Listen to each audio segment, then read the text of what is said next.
किसी के बहकाव में नहीं आना है।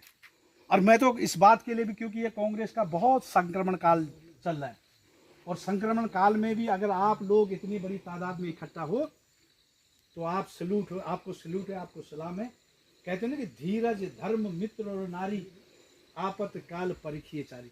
धीरज धर्म मित्र और नारी, जब आपातकाल होता है तो ये हमारे पार्टी के लिए आपातकाल है, और उसके बावजूद भी आप जो है उस पार्टी के साथ खड़े हैं, उस पार्टी को मजबूती प्रदान करने के लिए खड़े हैं।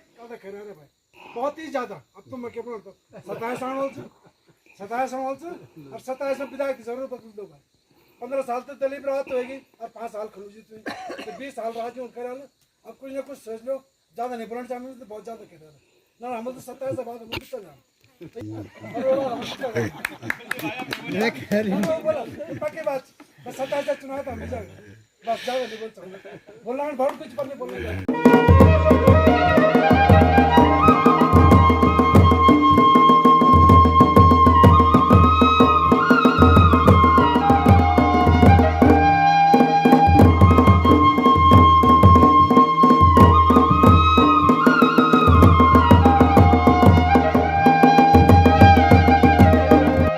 पहाड़ी मुल्क चैनल में आपका स्वागत। खूबसूरत हमारा उत्तराखंड, इसमें से पौड़ी जिला जो कि 13 जिलों में से सबसे प्रमुख है, और लैंसडौन विधानसभा सीट भी इसी के अंदर आती है, जो कि बड़ी हॉट सीट है। और लगातार कई सालों से यहाँ पे बीजेपी की ये सीट बनी हुई है, लेकिन कांग्रेस भी पूरी कोशिश कर रही है। और सन 2022 के चुनाव पे यहाँ पे रघुवीर बिष्ट जी प्रमुख दावेदार के तौर पे थे, लेकिन अनुकृति गुसाई जी को टिकट मिल गया। और इस बार फिर रघुवीर बिष्ट जी कोशिश कर रहे हैं, और उन्होंने यहाँ पे कार्यकर्ताओं का सम्मेलन किया माँ डिफेंस एकेडमी में, जो कि परसोली गांव में है। और पहला सम्मेलन जहाँ पे कि गुजरूगढ़ी के सभी कार्यकर्ता पहुँचे थे। देखिए विवरण। समस्त कार्यकर्ता एवं कांग्रेसी जनों का मैं नरेंद्र रावत आप सभी लोगों का तहे दिल से हार्दिक धन्यवाद, शुक्रिया। आज जो बैठक का जो यहाँ पे उद्देश्य है, वो जो हमारी कांग्रेस की जो सेल है वो अस्वस्थ मुझे दिखाई दे रही है। उसमें जो स्वस्थता के लिए जो जागृति का जो कदम उठाने जा रहे हैं हमारे बड़े भाई रघुवीर बिष्ट जी, मैं उनका हार्दिक धन्यवाद अपने इस क्षेत्र की ओर से करना चाहूँगा कि वो एक नई अलग जगाना चाह रहे हैं, उसके लिए वो बधाई के पात्र हैं। सर्वप्रथम किसी सभा की आयोजन करने के लिए अध्यक्ष का एक चयन प्रक्रिया होती है। तो आज की इस सभा के अध्यक्ष के लिए मैं कर्नल साहब को मनोनीत करना चाहूँगा कि आप आज की सभा की अध्यक्षता करेंगे। जो संरक्षण जो कार्यक्रम होगा वो मेरे बड़े भाई जगमोहन सिंह जी के नेतृत्व में यहाँ पे होगा, और जो कांग्रेस की जो भी रूपरेखा होगी, जो भी हम लोगों की कमी बेसियाँ हैं, जो भी हमारे विकासात्मक या किसी प्रकार का कोई कार्यक्रम करना होगा, वो हमारे भाई साहब बिष्ट जी हमको जो है अपने उससे समझाएंगे कि आप लोगों को किस दिशा निर्देश से चलना है और किस प्रकार से हमारे इस कांग्रेस सेल में पुनर्जीवित एक नया जोश उत्पन्न हो सके। इस परसोली ग्राम सभा में अध्यक्ष महोदय और हमारे संरक्षक श्री जगमोहन सिंह रावत जी, हमारे बीच में आए हुए हमारे रघुवीर बिष्ट जी एवं क्षेत्र पंचायत सदस्य, ग्राम सभा प्रधानगण, समस्त क्षेत्रीय जनता, मैं आपका सभी लोगों का यहाँ पे इस जो यहाँ पे हमारे माननीय मेरे भाई ने जो इस क्षेत्र की समस्याओं के बारे में अवगत का आपको करवाया, उसके बारे में मैं धन्यवाद देना चाहता हूँ नरेंद्र सिंह रावत जी को भी, जिन्होंने इस क्षेत्र की समस्याओं को वास्तव में 15 साल हमारे पास हो चुके हैं। हमारे विधायक जी बीजेपी में बने हुए हैं, जो वास्तव में जो विकास और क्षेत्र की समस्याओं को देखते हुए हमारे को नकारात्मक कार्यक्रम मिला है। वास्तव में ये देखना पड़ रहा है हम लोगों को कि यहाँ जो सड़क की मूलभूत सुविधा है, तो कोई भी काम है, जैसा भी हमें रोजगार के बारे में बताया गया है कि हमारे बच्चों ने अभी पेपर, खुद मेरा एक लड़का यहाँ पर से क्या कहते हैं खटीमा पेपर देने गया था, पेपर अभी लीक हो गया हाकम जी के द्वारा या कई अन्य बीजेपी के कार्यकर्ताओं द्वारा। उन्हीं के आदमी आज सब जगह लग रहे हैं, जैसा वो चाह रहे हैं वैसा काम हो रहा है। हमने तो ये देखा कि कोई भी व्यक्ति मतलब कांग्रेस का कार्यक्रम कहीं पे कुछ नहीं, हम ये शीतलता भी आ चुकी है जब तक कि हमारे क्षेत्र में यहाँ पे माननीय टीपी राव जी जो विधायक थे, माननीय मुख्यमंत्री नरेंद्र तिवारी जी हमारे क्षेत्र को एक उजागर की क्षेत्र में ले जा रहे थे, तब तक सारी सरकार कांग्रेस से बाद में हट गई और उस दिन से हम सोए हुए हैं। रघुवीर जी हमारे साथ आगे आए हैं, उनका हाथों को मतलब इस क्षेत्र की ओर से उनको बोलना चाहिए हमें कि भाई आप लोग हमें मार्गदर्शन करें। और आगे मैं कहते हुए आप सभी का यहाँ पे मैं धन्यवाद करता हूँ कि आप लोगों ने यहाँ पे इस क्षेत्र के लिए बढ़िया मजबूती के लिए आप लोग संगठन हुआ, आप लोग यहाँ पे पहुँचे हो, मैं आपका हार्दिक हार्दिक धन्यवाद करता हूँ। हमारे रघुवीर बिष्ट जी जब उसमें थे विधानसभा में रहे तो उन्होंने इस क्षेत्र के लोगों की सबसे ज्यादा मदद करी अप्रत्यक्ष रूप से। मैं उसमें स्वयं शामिल हूँ। के अध्यक्ष महोदय जी, संरक्षक जी, बिष्ट जी और तमाम लोग आए हुए क्षेत्र, सब लोगों को मेरा प्रणाम नमस्कार। आप लोगों को लपुर समय दिया है, बहुत बहुत धन्यवाद। देखो क्षेत्र कांग्रेस का लापता हुई है,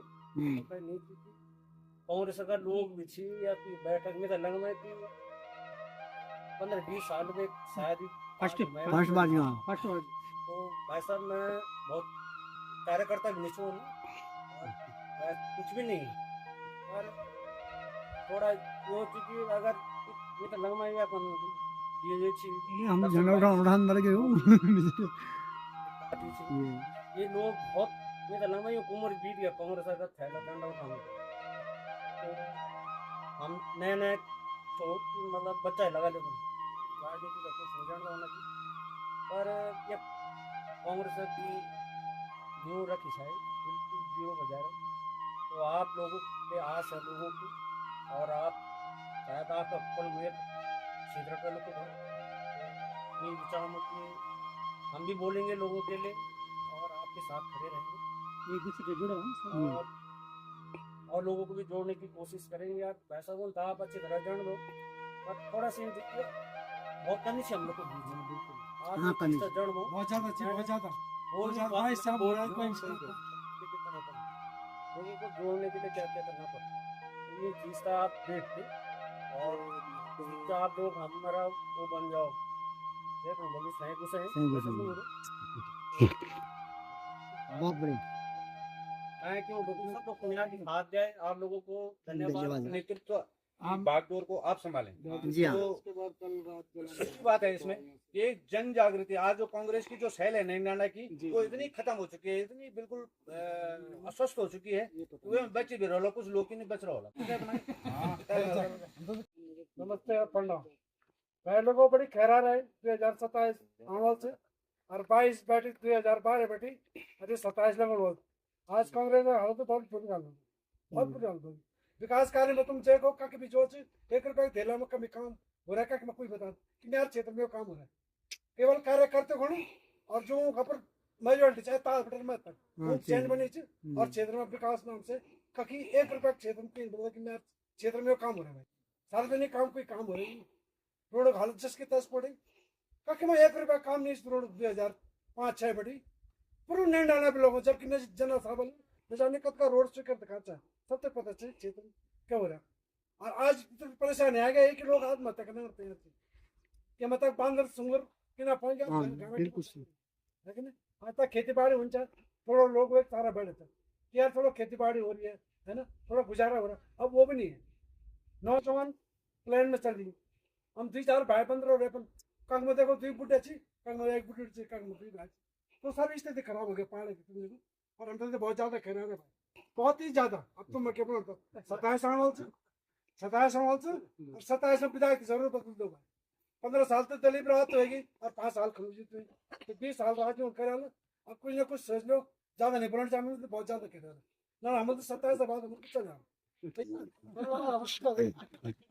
मैं कह रही 27 तक चुनाव था हम चल बस जाओ नहीं बोलना बहुत कुछ पर नहीं बोलने का तो बहुत सारा छे और जब तक मेरा ख्याल से जो माज दिखणु छु मी कि तकरीबन सभी लोग कहीं ना कहीं परेशान जरूर छे कि ज्वलंत मुद्दों पर बात होने चाहिए आवश्यकता भी बढ़ी छे वाकई याम कोई शक नहीं कोई द्विराय नहीं कि सरकार पैसा आम है और बंदर बांटू मन वही बात है उपयोग नहीं हो मई सदुपयोग नहीं हो मई बंदर बांट हो मई और जय की जदगा अपुर हस्ती बनी छे जय की जदगा पकड़ बनी छे वे तो उदगा मिलना मिल में क्या था 4 आने में मिल में और कहता 1 रुपये भी मिलना यहाँ कोई शक नहीं और अच्छी तरह याद चिन्हित है कि जब मैं बहुत एक बाल्यावस्था में छाई तो कांग्रेस पार्टी चरम शिखर पर पहुंचा और शायद की नेतृत्व में कहीं ना कहीं पिछले हफ्ते की कमी रहा अगर चरम पर पहुंची पार्टी अगर आज धरातल पर कहीं खिचड़ी नहीं चल हम तो जद्दोजहद करण पड़ में तो जाहिर सी बात है कि अगर आज बंदर बांट हो गई कि वो पार्टी वादक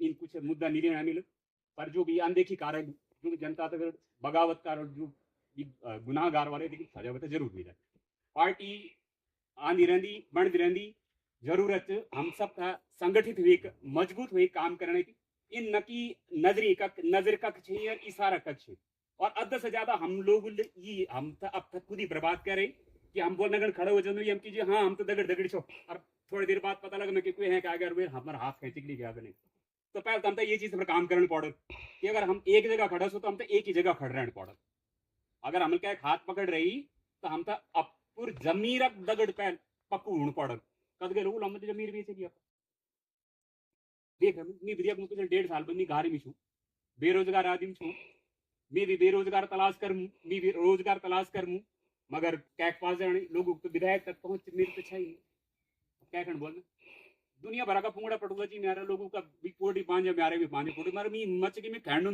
मैं था विकास कोई सहायता मिलेगी मगर वक्त तक नंबर ही नहीं हमें कैल पहुंचने कैल जाने तो यूं चीजों पर गौर करना जरूर हम सब तो लोग तय और मैं समझूं चुकी अगर मैं आपका युवा समझूं तो हम सभी लोग युवा ही छो युवा तो यक घटिका जज्बा हूं तो आप सभी लोगों से अनुरोध कर दूं कि शायद जना मेरा विचार किया जन मेरी सोच मैं कोशिश करूँ कि जब सबका एक जना वाला तभी तो हम एक बन हाथ मिलान पड़ा हम और मजबूती दगड़ मिलान पड़ा ढलती नहीं पड़ा हम रड़दा ढूंगा हुए क्यों मैं बार बार आग्रह करूँ अगर क्या था केस पहुंचने वाली तो ऐसे अक्षमा प्राप्ति और मैं उम्मीद करूँ कि जन हमारे भाई साहब बिस्ते जी हमारा नेतृत्व नगर तैयार छू वाकई कांग्रेस पार्टी कथी धरातल पर नीचे और हम तो पुनर्जीवित करना घनी प्रयास करना पड़े और एड़ी छोटी जोर लगान पड़े कप्तान करना साहब बहुत बहुत धन्यवाद कर दूं भाई संरक्षक हमारा ठेकेदार जी जगमोहन भाई साहब विशेष आभार पर व्यक्त कर दूं को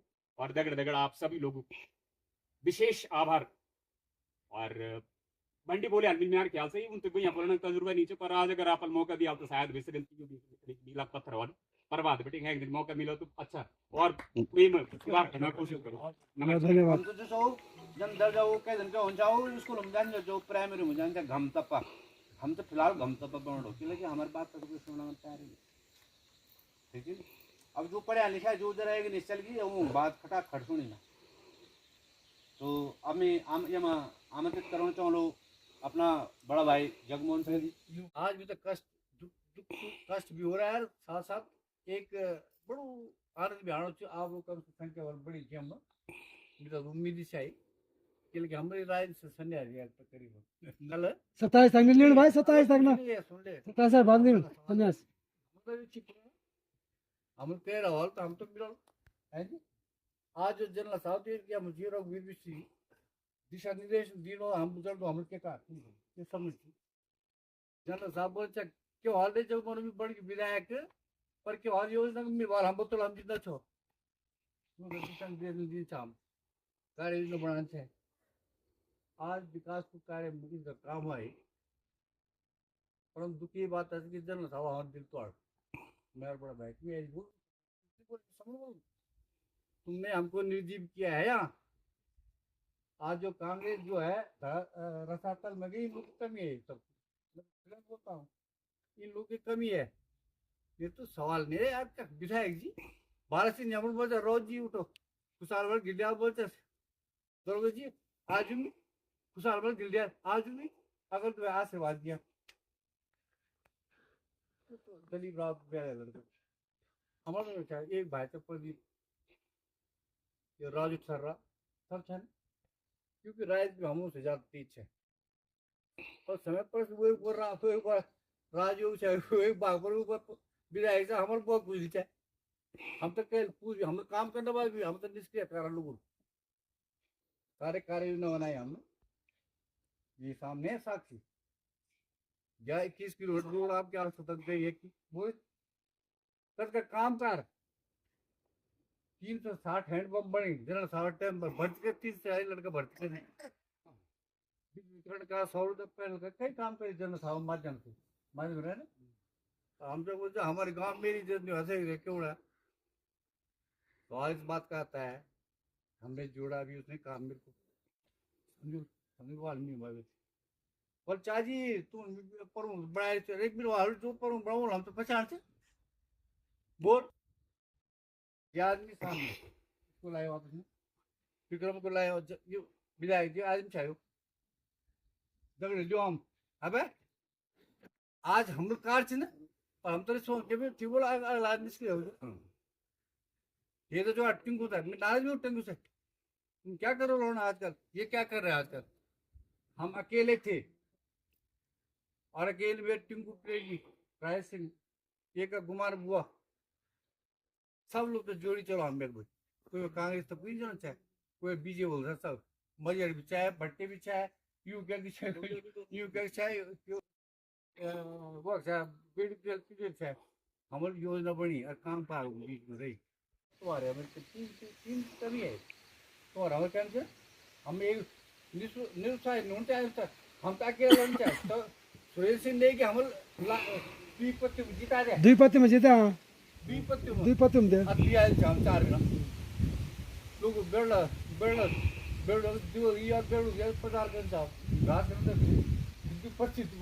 निर्दलीय द्विपत्ति निर्दलीय चना खाए कल हम तो पैसे दिया आगे उनका पिंड धीरे भाई धीरे प्रताप उनका पिंड बढ़ेगा के अकेला मारना मतलब है पूरा मत माने मेरे को मैं सही बोल मैं माँ कसम गाय बोल जानू वो श्री कृष्ण सुदामा सुदामा था तो मिल भी पर हम दिन सुदामा जो कि हमारे तो पर जूता की फोड़ो में हकीकत बता रहा हूँ नहीं बात सही है कुछ नहीं मिल रहा है मतलब तो हम कम से कम एक ऐसा नेतृत्व पैदा करें चाहे हम नेता बने और चाहे न बना लेकिन हम वही नेता पूछ पकड़ी जो उड़ तो सौ दो हमारे बात कर रहे तो हम एक संकल्प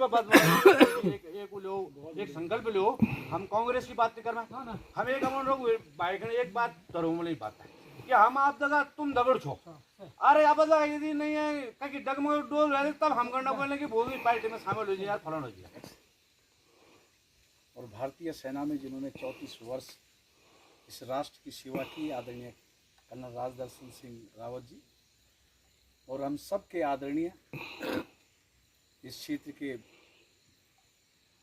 एक ऐसी शख्सियत जिन्होंने इस क्षेत्र के विकास में भी बहुत महत्वपूर्ण भूमिका निभाई आदरणीय हमारे जगमोहन रावत जी ससुर जी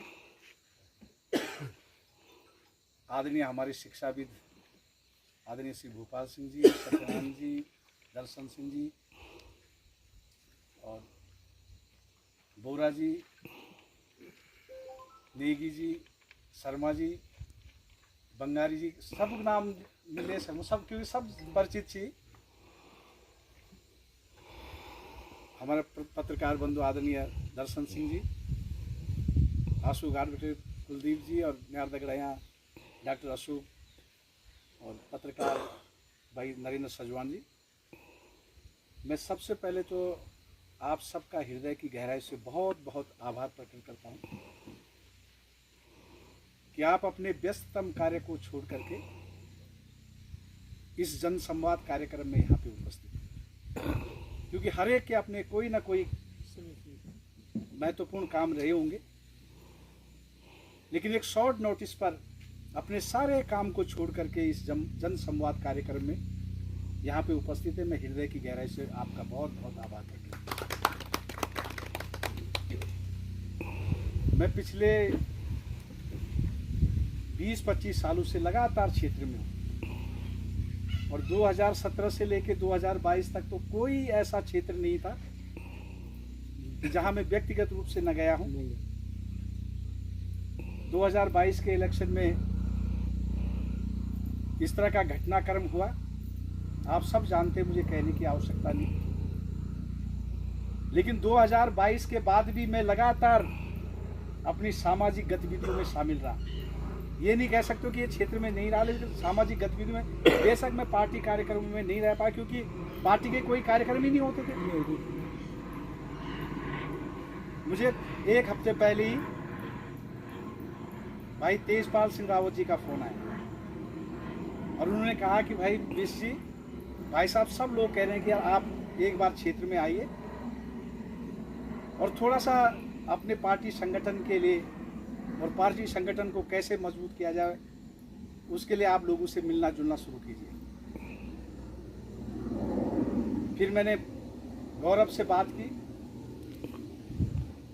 मेरा एक ही उद्देश्य था, मैंने कहा हम कार्यक्रम जो है परसोली में रखते हैं।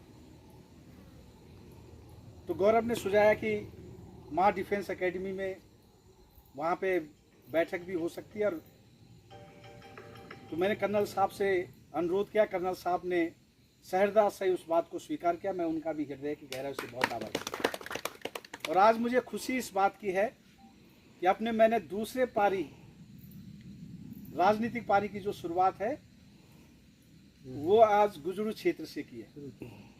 और इसका भी एक ऐतिहासिक महत्व है। गुजरू क्षेत्र को स्वतंत्रता संग्राम के आंदोलन के दौरान भी बारडोली का क्षेत्र कहा जाता था। बारडोली क्षेत्र गुजरात में, लेकिन प्रतीकात्मक रूप से उसे हमारे पूरे उत्तराखंड का सल्ट और गुजरू को बारडोली का क्षेत्र कहा जाता है, क्योंकि स्वतंत्रता संग्राम के आंदोलन के दौरान यही वो क्षेत्र था जहां हमारे स्वतंत्रता सेनानी ब्रिटिश हुकूमत के खिलाफ रणनीति की योजनाएं बनाते थे। और हमारे ही बगल में सल्ट, खुमान, बेघाट, ये ऐसे शौर्य स्थल थे जहां स्वतंत्रता सेनानियों ने ब्रिटिश हुकूमत के खिलाफ लड़ते लड़ते गोलियां खाई थी, कई लोग शहीद हुए थे। और इसीलिए इस क्षेत्र को बारडोली का क्षेत्र कहा जाता है। ये प्रतीकात्मक शब्द, क्योंकि गुजरात के बारडोली में जब ब्रिटिश हुकूमत ने किसानों पे कर लगाया था तो उसके विरोध में वहाँ एक सक्सेसफुल आंदोलन शुरू हुआ था। और इसीलिए जहाँ जहाँ भी आंदोलन की शुरुआत सफलतापूर्वक हुई, उस क्षेत्र को महात्मा गांधी ने कहा कि आप उन सब क्षेत्रों को बारडोली का क्षेत्र करें। ये वही क्षेत्र है और इसी क्षेत्र के वो शख्सियत, पूरे उत्तराखंड में पहला गैलोगी पावर हाउस, वो भी इसी क्षेत्र के व्यक्ति स्वर्गीय इंजीनियर त्रिलोक सिंह रावत जी ने। और ये गुजरू का पूरा क्षेत्र, जिस एकेडमी में हम बैठे हैं,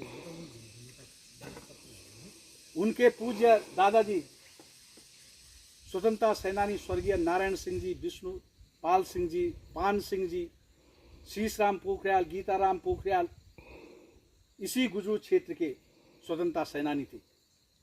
और ये वो स्वतंत्रता सेनानी थे, इनके पास जागीरदार हुआ करती थी, थोकदारी हुआ करते थे।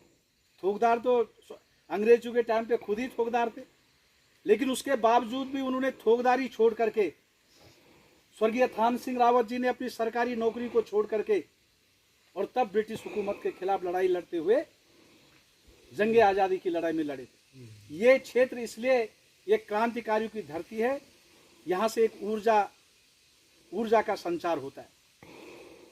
और इसी क्षेत्र से जनरल टीपीएस रावत जी पहली बार स्वतंत्र भारत के इतिहास में पहली बार हमारे विकासखंड नैनाना से कोई विधायक बने, तो वो भी आपके इसी क्षेत्र से बने। स्वतंत्र भारत के इतिहास में पहली बार अगर इसी क्षेत्र से नैनाना विकास क्षेत्र के किसी व्यक्ति को सांसद बनने का अवसर प्राप्त हुआ, वो भी इसी क्षेत्र के व्यक्ति को प्राप्त हुआ।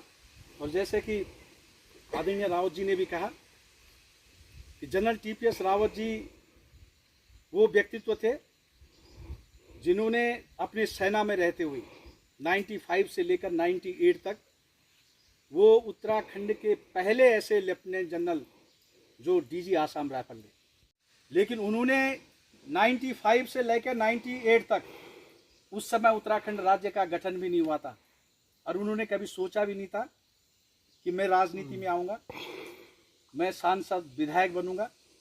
उस समय भी उनको अपने क्षेत्र के लोगों की पीड़ा याद थी और जब आप लोगों ने उनसे अनुरोध किया कि एक भर्ती रैली हमारे इस क्षेत्र में लगा दीजिए, आप सब जान सकते हो कि आज राज्य बनने के 25 साल बाद भी यहाँ कोई गेस्ट हाउस नहीं है और उस समय भी कोई गेस्ट हाउस नहीं था, कोई जो है इंफ्रास्ट्रक्चर नहीं था जहाँ भर्ती रैली आयोजित की जा सके। उसके बावजूद उन्होंने गौली खाल में भर्ती रैली करवाई थी। डॉक्टर से लेके इंजीनियर से लेके कर्नल से लेकर के तमाम अधिकारी जो स्कूल की वो सियाँ रही और उनको भी एक आदेश था कि वहाँ से भर्ती करवा के आपने लानी है। यानी कि लोग तो राजनीति में आने के बाद तब काम करते हैं, उन्होंने तो पहले ही ये कभी सोचा नहीं था कि मैं राजनीति में आऊँगा। आपको मालूम है कि हम लोगों ने किस तरह से उनको राजनीति में आने के लिए प्रेरित किया, किस तरह से हमने कहा कि आपकी आवश्यकता उस क्षेत्र, वो राजनीति में न राजनीति के लिए बने थे और न राजनीति उनको करने आती थी, वो तो केवल एक अपने क्षेत्र के विकास के लिए आए थे कि किस तरह से मेरा क्षेत्र का विकास हो और उसका निश्चित रूप से हमारे क्षेत्र को फायदा हुआ। मुझे याद है आज से ठीक 25 साल पहले, 23 साल पहले जब हम इस क्षेत्र में जनरल साहब के साथ आए थे तो केवल एक रोड हुआ करती थी मरचुला से लेकर किनगोड़ी खाल तक। और जैसे कि भाई नरेंद्र जी ने भी कहा कि अगर किनगोड़ी खाल से कोई रामनगर बस में बैठ करके जाता था तो लोग आपकी पहचान जानना चाहिए कि भाई ये किनगोड़ी खाला क्षेत्र बताया। वो तमाम रोड जो है धूल से सनी होती थी, कच्ची रोड थी, बड़े बड़े पत्थर लगे थे। क्योंकि जब आपने अपने क्षेत्र से प्रतिनिधि चुने तो सबसे पहले काम उन्होंने उस रोड का डामरीकरण करवाया और उसके लिए मैं धन्यवाद देना चाहता हूं आदरणीय रावत जी और उनके साथ जो उस समय की टीम थी, सारे पुराने लोग जिन्होंने योजनाएं बनाई और हमने फिर उसको जनरल साहब के माध्यम से एग्जीक्यूट करवाया और तब जो है ये रोड एक साथ डामरीकरण हुई थी। उसके बाद जितने भी रोडें बनी हैं, चाहे दिगोली खाल से आसू रोड उसी समय स्वीकृत हुई थी। बेशक उसमें कई अड़चने आई, आपका परसोली से लेके चैताधार कोटा पिंजोली वही उस समय स्वीकृत हुई थी और आपका मजेड़ा बैंड से लेकर के जड़ाव खान ये भी उसी समय स्वीकृत हुई थी। कहने का मतलब कि पहले केवल इस गुजरू क्षेत्र में केवल एक रोड हुआ करती थी, उसके अलावा कोई रोड नहीं थी। ये जितनी भी रोडें स्वीकृत हुई वो उसी दौरान की रोड स्वीकृत हुई। चाहे आपका दिगोली खाल का आयुर्वेदिक हॉस्पिटल हो, ये सब उसी समय जो है स्वीकृत हुई थी। स्कूलों का उच्चीकरण से लेकर आपका विद्युतीकरण से लेकर के ये सब इसी केवल मैं गुजरू क्षेत्र की बात कर रहा हूँ। और जहाँ तक आप लोगों ने भी नाराजगी जताई कि उन्होंने जो है हमें छोड़ा, मैंने पहले ही कहा कि वो राजनीति में जो है स्वार्थवश नहीं आए थे, वो राजनीति में निस्वार्थ भाव से आए थे। और मैं आपको एक बात बहुत क्लियर बताना चाहता हूँ, क्योंकि बातें हमेशा सच्ची बात जो है कड़वी होती है। हमारे विकास खंड नैनडांडा ने 2002 के चुनाव में भी उनको चुनाव हरवाया था। उस समय 47 वोटों से चुनाव हारे थे।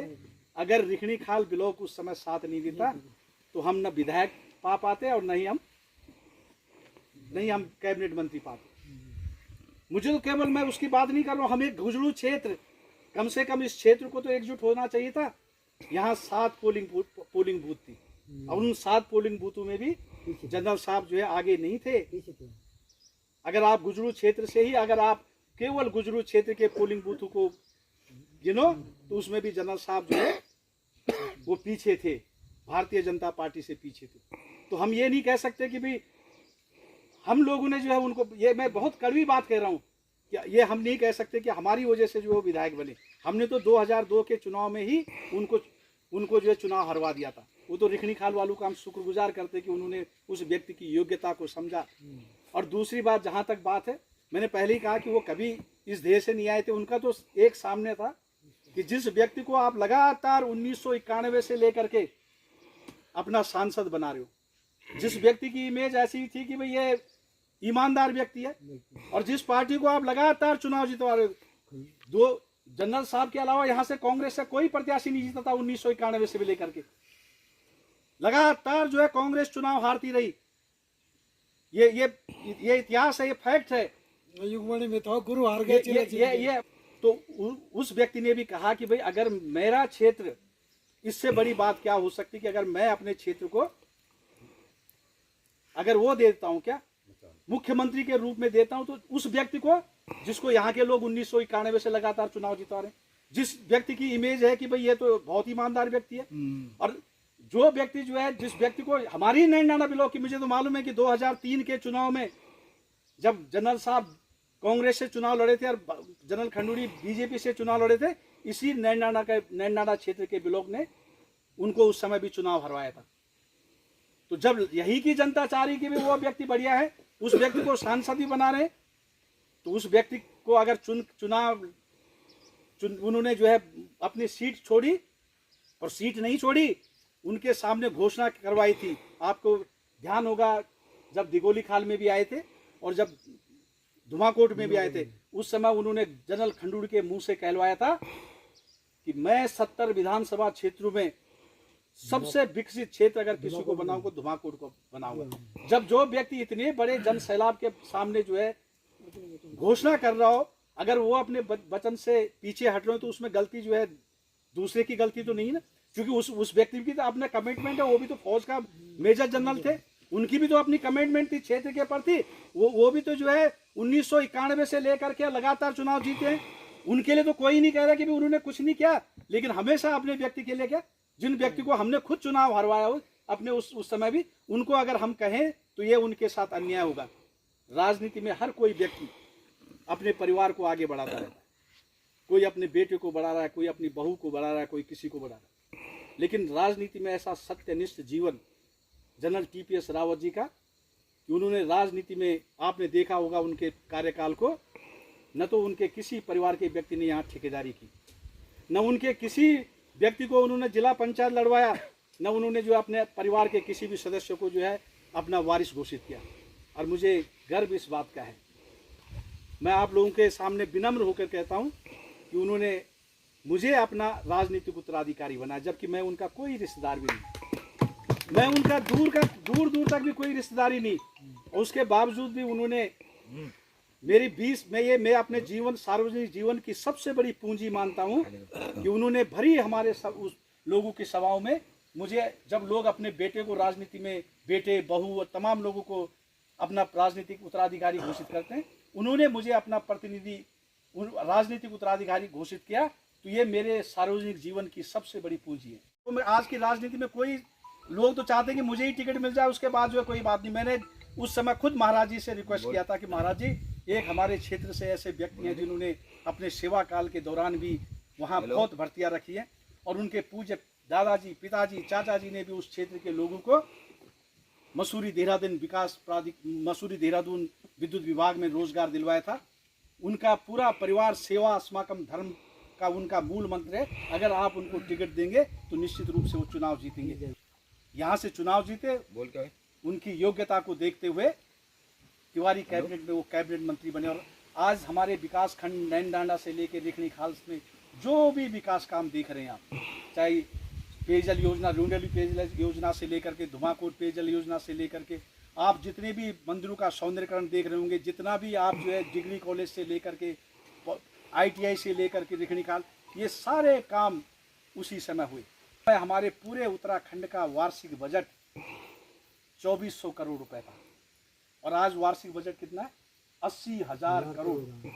जब 2400 करोड़ में हमारे इस क्षेत्र में इतनी सारी योजनाएं, 95% गाँव का विद्युतीकरण हो सकता है, सारे सड़कें, आज हमारे विकास खंड नैनीडांडा रेखनी खाल में कोई गांव ऐसा नहीं है जहां 3-3, 4-4 किलोमीटर किसी को पैदल चलना पड़े।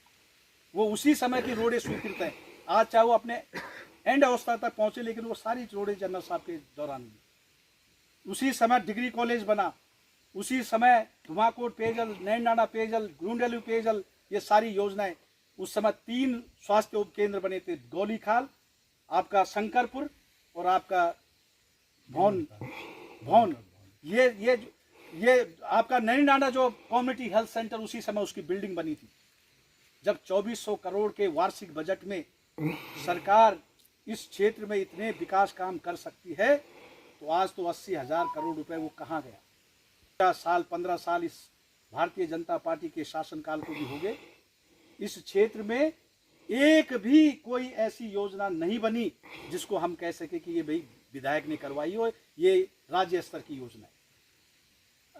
विधायक निधि से गाँव को सड़क से जोड़ना कोई वो विधायक की बहुत बड़ी उपलब्धि नहीं है। और आप तो देख रहे होंगे कि रोड एक विधायक निधि से रोड कैसे बन रही है। विधायक निधि से रोड बन रही है, ना वो आरटीओ उसको पास कर सकता, ना पीडब्ल्यूडी से वो सैंक्शन है, और ईश्वर न करे कभी अगर उसमें दुर्घटना हो गई तो उसमें कोई मुआवजा भी नहीं मिलता। और मुआवजा की बात नहीं, हर साल लैंडस्लाइड्स होता है और फिर अगले साल विधायक निधि से उसको साफ किया जाता है। ये केवल इन 15-17 साल में केवल और केवल विधायक निधि की बंदरबाट के अलावा और कुछ नहीं हुआ। आप देख सकते हो दो पौने, उस समय जब जनरल साहब विधायक थे, उस समय मात्र 75 लाख रुपए एक विधायक की 1 साल की विधायक निधि होती, और आज 5 करोड़ रुपए। ये अंतर है।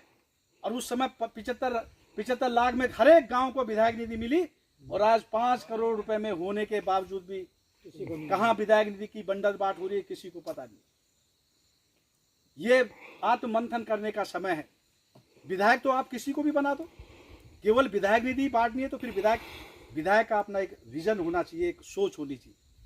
जनरल साहब जब पर्यटन मंत्री थे, उनकी भी सोच थी कि 2/3 हिस्सा कॉर्बेट नेशनल पार्क का हमारे गढ़वाल रीजन में, लेकिन हमारे लिए 2/3 हिस्सा कॉर्बेट नेशनल पार्क अभिशाप बन चुका है। आए दिन वन जीव और मानव जीव के बीच में हमेशा संघर्ष होता है।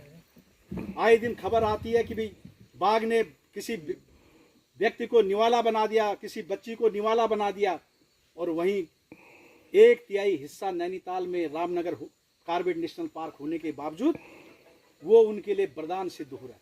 आप देख रहे होंगे कि हजारों बच्चे इको टूरिज्म के माध्यम से, आपका वाइल्ड लाइफ टूरिज्म के माध्यम से रोजगार पा रहे। कोई सफारी चला रहा है, कोई जो है टूरिस्ट गाइड का काम कर रहा है, कोई सोवेनियर शॉप चला रहा है, कोई होटल मोटल रेस्टोरेंट चला रहा है। आप रामनगर का ही देखो, वहाँ की जमीनें, जो वहाँ की कॉर्बेट नेशनल से लगी हुई जमीनें, वो आज करोड़पति बने। और 2/3 हिस्सा कॉर्बेट नेशनल पार्क का गढ़वाल रीजन में होने के बावजूद हमारे लिए अभिशाप बनाए। उन्होंने रथवा ढाब में टूरिस्ट रिसेप्शन सेंटर खोला था, लेकिन उसके बाद कोई सुनवाई नहीं। उनकी कल्पना थी कि ये गुजरू गढ़ी भी पर्यटन मानचित्र पे आए, उसके लिए उन्होंने 16 लाख रुपए।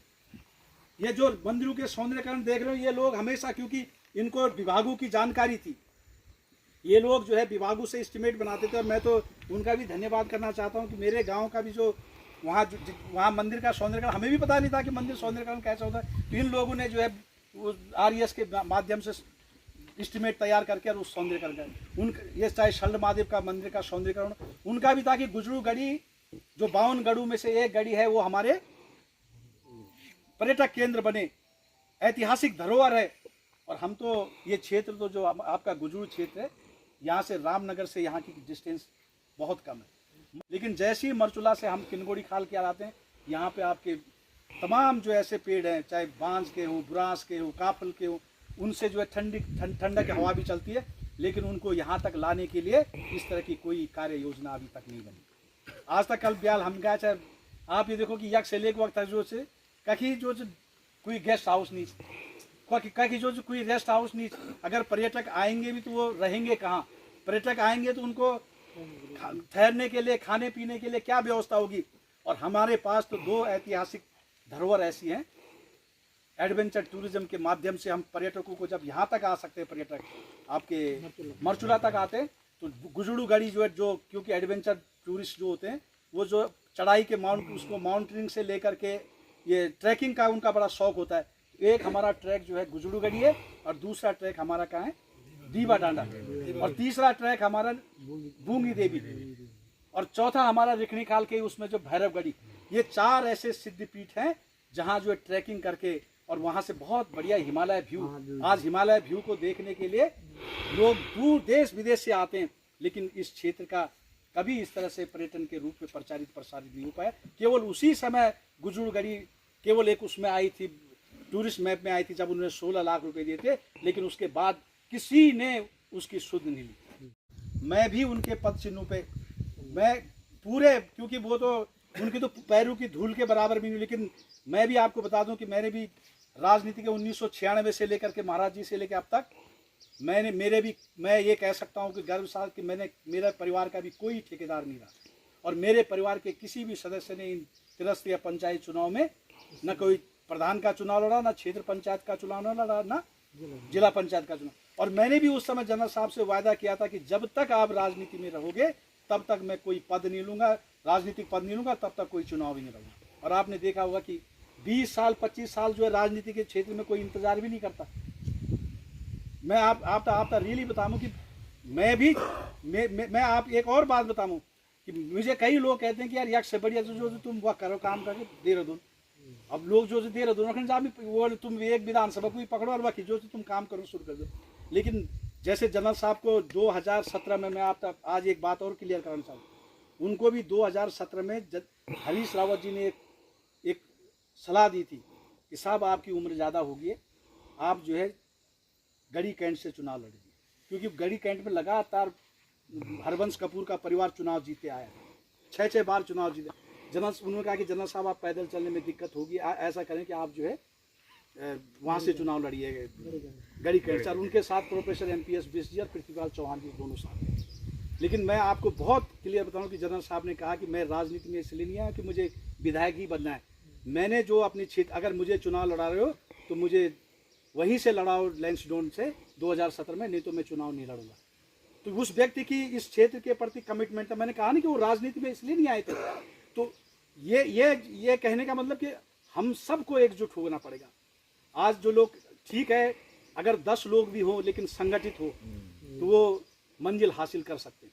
अगर 100 लोग हो और असंगठित हो तो कभी नहीं जीत सकते। और मुझे खुशी इस बात की है कि आज जिसको हम निष्क्रिय, निष्प्रभावी, शिथिल, आज अगर उसके पास इतने लोग हैं उस संगठन के पास, तो मुझे कोई, मैं ये कहने में मुझे कोई संकोच नहीं कि इतने लोग और समर्पित लोग कुछ भी कर सकते हैं। आवश्यकता इस बात की है कि हमें प्रत्येक गांव में, प्रत्येक बूथ पे अगर हमने 10-10 लोग केवल इस ध्येय के साथ नहीं, अपने पार्टी के साथ जोड़ने के लिए अगर हमने आज से ही मन बना लिया तो निश्चित रूप से, क्योंकि संगठन, उसमें कहा भी है कलयुग में कि संगे शक्ति कलयुगी। अगर आपके पास संगठन है तो आप निश्चित रूप से जीत हासिल कर सकते हैं। और यहाँ तो आप देख ही रहो कि दूसरी पार्टी तो केवल अफवाह फैलाती है, वो भी यही अफवाह फैलाते हैं और हम भी उसी अफवाहों में बहक जाते। वो वही अफवाह फैलानी कि भाई जनरल साहब दिन खेल गया। अरे भाई तुम ये नहीं बोलो कि ये 17 साल तुम तक होएगी, तुम्हारी प्रतिनिधिता होएगी, तुम वो नहीं बोलो कि चलो वो तो जकार, लेकिन तुम्हारे प्रतिनिधि क्या कर्मी, कुछ करने नहीं, वो किला नहीं कर्मी, लेकिन दोस्त क्या प्रतिनिधि कि भाई अगर वही निकाला था। अरे भाई तुम चलो वो तो वो, लेकिन तुम्हारे प्रतिनिधि क्या कर रहे हैं ये कभी नहीं कहेंगे कि भ्रांतियां फैला करके वो शहंशाह बन गए, हम जहाँ थे वहीं के वहीं रह गए। बात थी रोटी कपड़ा और मकान की, वो हमें धर्म और जाति में बांट गई। आज आप देख रहे होंगे पेपर लीक उनके शासनकाल में हो रहा है, और उसमें एक खालिद पकड़ा गया और उसको नकल जिहाद कह रहे, उसको भी जो है ध्रुवीकरण करने की कोशिश कर रहे हैं। लेकिन कोई ये नहीं कह रहा उनसे कि भाई उस सेंटर में मोबाइल कहाँ से पहुंचा, वो किस उसने पहुंचाया मोबाइल। कोई ये नहीं कह रहा कि जैमर क्यों नहीं लगा था उसमें, लेकिन क्योंकि उसमें खालिद नाम आ गया नकल करने वाला, तो उसको जो है नकल जिहाद। तो ये जो ध्रुवीकरण करने की कोशिश करते हैं, निश्चित रूप से ये हमारे विकास में सबसे बड़ी बाधा है। और आज आप देख रहे होंगे बहुत से लोग उद्रांदची लोग होता ही कि भैया अगर यूं तो छोड़ रहा तो हम जो राशन पानी तुम्हारे बंद कर देंगे। ये डॉक्टर मनमोहन सिंह की सरकार थी जिन्होंने खाद्य सुरक्षा बिल भारत की संसद में पास किया। फूड सिक्योरिटी बिल, सबको भोजन का अधिकार, और उसी सबको भोजन के अधिकार के तहत उस समय 3 रुपए किलो चावल और 2 रुपए किलो गेहूं। और इन्होंने जो है कोविड काल के बाद उसको फ्री कर दिया। लेकिन उसके पीछे का गणित देखिए आप, उसके पीछे का गणित क्या है। अगर एक परिवार में 4 सदस्य हैं तो अगर आप हिसाब लगाओ तो 4 पंजे 20 किलो तो उनको मिलेगा क्या चावल, और 20 किलो उनको गेहूं, और 20 किलो उस समय कितने में मिलता था 60 और 40 100 रुपए का, यानी कि परिवार का 100 रुपए। और यहाँ इन्होंने गैस सिलेंडर के दाम कितने बढ़ा दिए 500 बढ़ा दिए सीधा। तेल पान जितनी भी खाद्य सामग्री है वो सब क्या कर दी महंगी, यानी कि 100 रुपए का फायदा दिखा रहे हैं और 1000 रुपए आपसे लूट रहे हैं। भी वही बोनस जो वो मांग रहे हैं वही भी वो उसी बात को हम कर रहे हैं। मेरा केवल एक ही आप लोगों से निवेदन है कि आप लोग इतनी दूर से यहाँ पर आए हैं, निश्चित रूप से ये सोच करके आए हैं कि हमने अपने इस पार्टी को, जिसका एक ऐतिहासिक विरासत है, जो स्वतंत्रता संग्राम का जिसका अपना इतिहास है, किसी के बहकाव में नहीं आना है। और मैं तो इस बात के लिए भी, क्योंकि ये कांग्रेस का बहुत संक्रमण काल चल रहा है, और संक्रमण काल में भी अगर आप लोग इतनी बड़ी तादाद में इकट्ठा हो तो आप सैल्यूट हो, आपको सैल्यूट है, आपको सलाम है। कहते हैं ना कि धीरज धर्म मित्र और नारी आपातकाल परिखिए चारी। धीरज धर्म मित्र और नारी, जब आपातकाल होता है तो ये हमारे पार्टी के लिए आपातकाल है, और उसके बावजूद भी आप जो है उस पार्टी के साथ खड़े हैं, उस पार्टी को मजबूती प्रदान करने के लिए खड़े हैं, तो आप सच्चे इस देश के सिपाही हो। और ये प्रभाव न करो कि कहीं अगर कुछ चलने, जब हवा बहती है ना तो सारे जो है वो आपने देखा, वो प्राकृतिक आपदा आती तो बड़े बड़े महलों को ढका के ले जाते, और वो सुनामी जो है 2017 में आने वाली है, और ये जो 27 में आने वाली है। कारण क्या है कि इनके पाप के घड़े इतने भर चुके हैं, इतना भ्रष्टाचार है। यहाँ पे ठेकेदार लोग भी होंगे, उनको आप पूछना, पहले 6% 10% जो है एडवांस कमीशन जो है उनको देना पड़ता। अब सपोज किसी को जो 50 लाख का काम मिल रहा है, और पहले वो कहाँ से लाएगा भाई 10% कमीशन। गरीब लोग हैं तो सारे काम यहाँ के जितने भी क्षेत्र के काम हो वो सारे काम किनको मिले, बाहर के ठेकेदार कंपनी को मिले, बाहरी ठेकेदारों को मिले, और यहाँ के लोग जो है उनके पेटी डीलर बने हुए हैं। किसी भी क्षेत्र में आप जाओ भ्रष्टाचार चरम पे है, और उसके बावजूद भी अगर हम शांत बैठे रहें, और उसके बावजूद भी हम धर्म के नाम पे जो इनको वोट देते रहें, तो हम अपना ही नुकसान कर रहे हैं। और आज आपने देखा तो 15 साल में किसके नाम पे वोट दे रहे हैं? ये कोई अपनी योग्यता के बल पे, कोई अपने काम के बल पे जीत रहा है? केवल मोदी भी किसका प्रतीक है वो आपको मालूम है। वो भी केवल ध्रुवीकरण और ध्रुवीकरण के आधार पे जो ये उस समय ये अपनी सीटें निकाल लें। लेकिन आज भी जो है 15 साल हो गए, केवल हमें कुछ कहने की आवश्यकता नहीं कि 15 साल में इस क्षेत्र में, गुजरू क्षेत्र में एक भी काम ऐसा बता दो कि जो राज्य स्तर की योजना हुई हो। आज भी राज्य बनने के 25 साल बाद अगर हमारे बच्चों को, हमारे माँ बहनों को अल्ट्रासाउंड के लिए, एक्सरे के लिए और ब्लड टेस्ट के लिए रामनगर और कोटद्वार जाना पड़ता है, तो उससे ज़्यादा शर्मनाक बात और कोई नहीं हो सकती। और हम इनको जिता रहे हैं तो इससे ज़्यादा कोई बड़ी बात। और मित्र आज खुशी यह बात है कि बोरा जी और सत्यनारायण जी ने एक साथ चुनाव लड़ा, और उसके बावजूद भी जो है, क्योंकि दोनों एक साथ हैं, तो इससे बड़ी बात क्या है। और साथ में दर्शन सिंह जी भी हैं।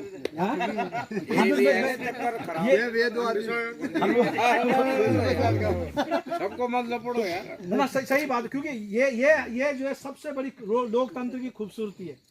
ये हमारे लोग अगर बोरा जी इधर के सक्रिय कार्यकर्ता है तो उन्होंने कहना है कि भाई उधर नहीं जाना है, हम तो दूसरी तरफ चल देते। ये अधिकतर जो गांव में बोरा जी गए हुए किसी कांग्रेस छोड़ करके, पर हम नहीं गए। लेकिन गांव में ये सभी है।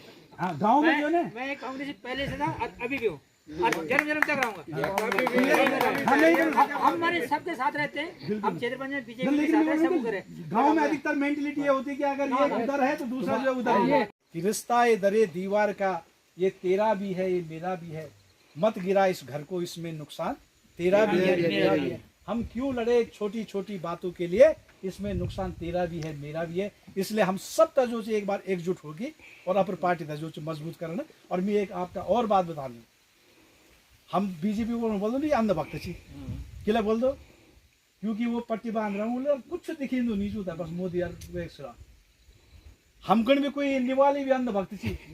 अगर ये भी हमारे अंदर ताकत होनी चाहिए कि अगर हमारी पार्टी जो कहता गलत टिकट फैसला दिया कहे इन आदिम दिया कि जो प्राइमरी मेंबर भी नीचे और वो टिकट दिया ले, और तब भी हम अगर जो चीज अंदर पट्टा बांध के बोल कि ना हम तो एक समर्थन कर, तो तब हम भी जो भक्तों की श्रेणी में तो हम तो जो वह श्रेणी में मैंने हम तो इन होना चाहिए कि वह श्रेणी में हम आँख तैयार रखनी अपनी बुद्धि विवेक प्रयोग कर।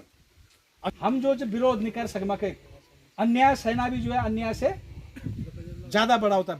भ्रष्टाचार करने वाला जो भ्रष्टाचार करता है ना, उसको जो संरक्षण देता है वो ज्यादा अपराधी है। तो ये बात है जो हम तक ध्यान रखना और हम तक जो अपन एकजुटता के साथ अपन क्षेत्र विकास करना जरूर करना। और इन संवाद जो हम हर दूसरे तीसरे महीने हम जो करता रहा, क्योंकि क्या होना कि अगर हम इन नीच के आज चल गए, मैं एक बार पुनः जो आप लोगों से अनुरोध करूँ कि जब एक बार फिर हम कला तो आज हम जो इधर लोग वो एक दिन जो दुगुन जो संख्या वाली। और मेरा पूर्ण विश्वास है कि आप जो सब एकजुट हो कि अपन क्षेत्र को। और मैं आप तो एक और बात बोला कि अगर कहीं भी भ्रष्टाचार घोटाला उजागर होता आप तक, तो हमारे जो एक कमेटी थी वो जो कम से कम जो झंडा बुलंद करो, क्योंकि क्या होता कि भय भी न हो ना प्रीत। अगर आप जो डरेला ना तो तब उस डरता भी नहीं, वो बोलते कि तो सिया चीज सब। लेकिन अगर आप 20-25 लोग गुजरो बटे तैयार हो गया ना, और अगर ये डामरीकरण ढंग से नहीं हुआ, अगर जो सड़क नहीं घुमा क्या ये डामरीकरण नहीं हुआ, अगर सब धरना देना शुरू कर दो, और आज तो सबसे बड़ा माध्यम क्या है सोशल मीडिया से। अगर आप जो ये चैताधार परसोली यार वो परसोली चैताधार कोटा पिंजोली मोटर मार्ग बानो धरना दे दिया एक दिन ने, इनका लोग बैठ गया दू कर दे। तो मैं आप तो बताऊँ कि वैसे जो जागृति जरूर आ जी हमारे यहाँ तो 19 रोड पास चाहिए आज तक नहीं बन रहा। और अगर हम इंडिविजुअली बोला तो वैसे नहीं हूँ, लेकिन अगर सामूहिक रूप से जो हम विरोध प्रदर्शन करला तो मैं आप तो एक आज, क्योंकि आप उम्र में भी आप कई जो बच्चा समान चुके एक भाई समान चुके वो बोलो, तो ये संदेश भी कि भाई आप इधर लोग छो, अगर कभी भी एक वो बनाओ, आज एक व्हाट्सएप ग्रुप बनाओ और एक संघर्ष ये क्षेत्र का संघर्ष उभानो भी जो आप वो करो, क्या विरोध प्रदर्शन करो। और निश्चित रूप से विरोध प्रदर्शन करा तो जो गांव का लोग ना वो भी देखा कि यार कम से कम जो हम हमारे जो क्षेत्र क्या निकाल कर मैं जय कांग्रेस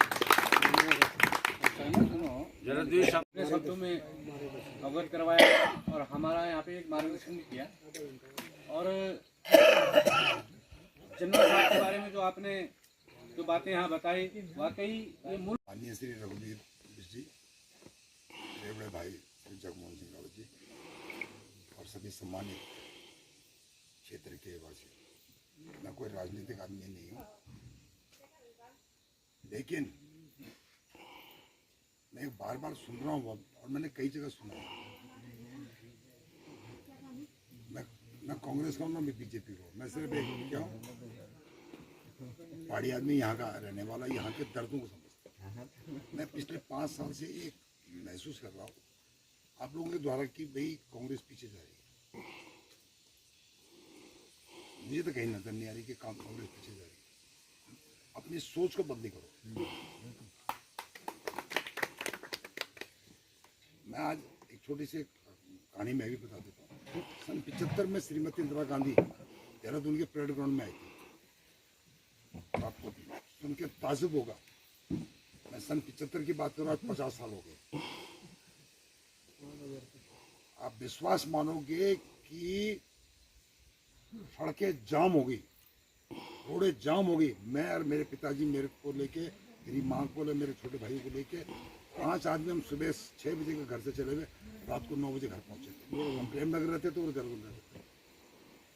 वो था एक नाम अभी भी सबका है, लेकिन हमने अपने दिल को तोड़ा हुआ है।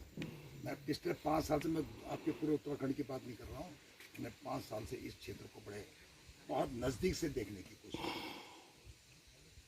और मैं भी मैं भी नोट कर रहा हूँ।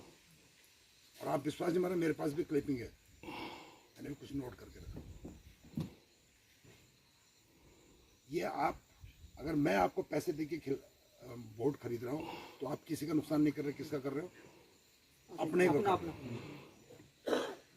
अगर मैं काला हूँ तो मेरी औलाद अंग्रेज कैसे बन सकती है? मैं आपके द्वारा और एक चीज जानना चाहता हूँ, जहाँ पे मैं रह रहा हूँ, आप जहाँ पे बैठे, मैं आज आप, मेरी उम्र 66 साल हो गई है। मैं जिंदगी में पहली बार आया इस नीचे की तरफ, क्योंकि हम यहाँ के ठोकदार लोग हैं, बड़े भाई साहब। क्या 66 साल में इस रूट पर लाइट नहीं आ सकती? नहीं आ सकती। हॉस्पिटल में आ जाइए। मैं तो कहता हूँ मैंने गलती करी, फौज का नौकरी करी, मैं तो डॉक्टर बनता। सुबह 9 बजे जाता, 10 बजे जाता है, तो 1 बजे वापस आ जाता है। 2 घंटे 3 घंटे। तो फिर आप लोग अपने आप को क्यों दिल तोड़ा? आप लोग तो बहुत अच्छे परिवारों से, आप बहुत अच्छे उसके मांगा, मतलब मैं समझा नहीं। मैंने कहा, किसी ने कहा कि मेरे बेटे को नौकरी लगा दो, या मेरी बेटी की शादी करवा दो, या मेरा मकान बनवा दो। बोले नहीं। मैंने कहा आपसे क्या मांगा? बोले आप बताओ। यहाँ के चढ़ते वक्त बात है। मैंने कहा एक ही चीज मांगी कि रोड बनवा दो। कितने सीधे लोग हैं हम, ये पहाड़ी कितने सीधे हैं। उस रोड के बल पे हमने सारे पाप, ये सारी बातें भूल गए। हकीकत है इसमें। आज जगह जगह, और मैं जगह जगह देखता भी क्या, तो सबसे पहली बात हमें ये सोच करना चाहिए, कोई पार्टी नीचे नहीं जाती। ये कांग्रेस का गढ़ है। मैं बताऊं, मेरा खानदान तो कांग्रेसियों का है। शायद मैं, मेरी मदर, मेरी भाई लोग, मेरे चाचा लोग, तुम इधर की उधर कर लो, जो उनकी सोच है वो करना ही करना उन्होंने, चाहे कुछ कर लो तुम। हम किसी पे मत लगाओ आरोप, वो ऐसा कर रहा, वो ऐसा कर रहा, वो ऐसा कर, मत करो। ठीक बोले थे रघुवीर जी कि आप इतने आदमी हो ना, 1.25 लाख से एक लड़ाओ। गुरु गोविंद सिंह कलम। आप, मैं बता रहा हूँ, कुछ नहीं करना। रघुवीर सिंह जी नहीं पहुंच सकते, हर जगह जगमोहन भाई साहब नहीं पहुंच सकते, हर जगह ये नहीं पहुंच सकते।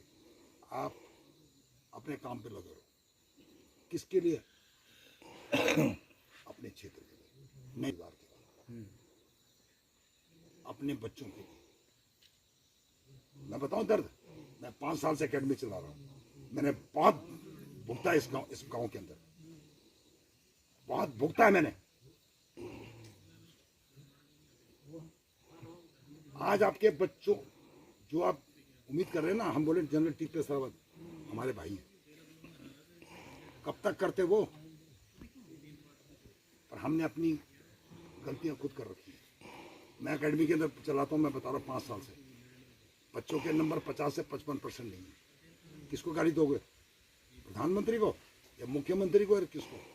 कभी हम स्कूल नहीं जाते बच्चों के स्कूल में, हॉस्पिटल में हम यहाँ से तो हमने बोल दिया हॉस्पिटल में दवाई नहीं मिलती। अरे कभी जाके खुद तो बात करो।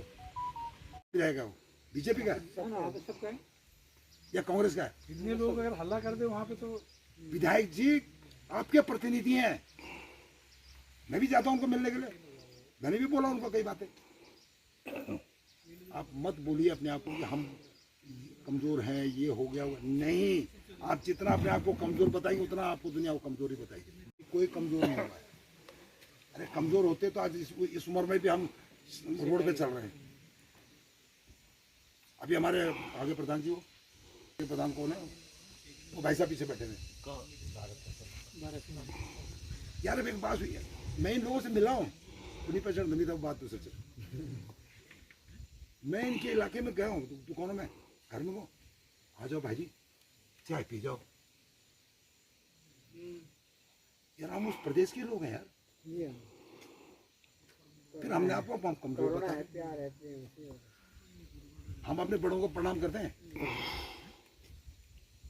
तो फिर हम कमजोर कहां से हो? मत करो ऐसा। जितना आप बोलोगे उतना तुम पीछे चले जाओ। भैया बिना अपोजिशन के कोई भी सरकार नहीं चलती। जब तक तुम मेरी बुराई नहीं करोगे तब तक मेरे को नौकरी, नींद नहीं आएगी। मुझे पता चले मेरी कमियां क्या है, और मैंने सीखा ही यही 5 सालों के अंदर। मैं गाँव की बात करूँ, इसे कमजोर मत समझिए।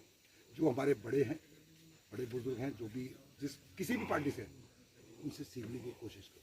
2027 2029 को मत देखिए, 2027 भी आ सकता है, दिसंबर 31 तारीख को आ सकता है। बोलो, आप में ताकत है, आप में बहुत ज्यादा ताकत है, कर सकते हैं आप। मैं रघुवीर बिट्टी को मैं सुनता रहता हूँ कि वो क्या बोले, बड़ी कविताएं बड़ी अच्छी बोलते हैं। वो उस कविता के अंदर भी एक संदेश छुपा। कांग्रेस की सरकार में रोड पास हुई थी, यही मैसेज कहाँ जाएगा? दूसरे गांव में जाएगा। वहाँ आज आप 30 आदमी, वहाँ हो सकता है 45 होंगे, वहाँ से आगे जाएगा। तो इन सामने वालों को लग जाएगा कि ये व्यक्ति एक इस क्षेत्र का चेहरा बन रहा है। ठीक है, इसलिए आपसे अनुरोध है कि किसी प्रकार से दिल को मत तोड़े, अपने काम पे लग जाइए। और अब काम पे लग जाएंगे तो कोई भी लड़ाई मुश्किल नहीं है। एक बंगाली में कहावत है, एकला चलो रे, अकेले चलो तो कारवां अपने आप बनता चला जाएगा। बात करता हूँ कि आप यहाँ पधारे, और साथ के साथ आपसे एक रिक्वेस्ट और करता हूँ, बात करना टाइम है। ये थी कांग्रेस कार्यकर्ताओं की बात।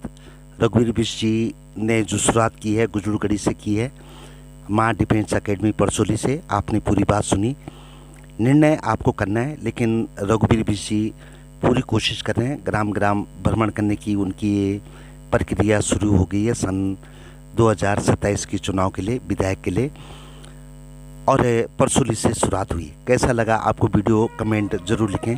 देखने के लिए धन्यवाद। सब्सक्राइब जरूर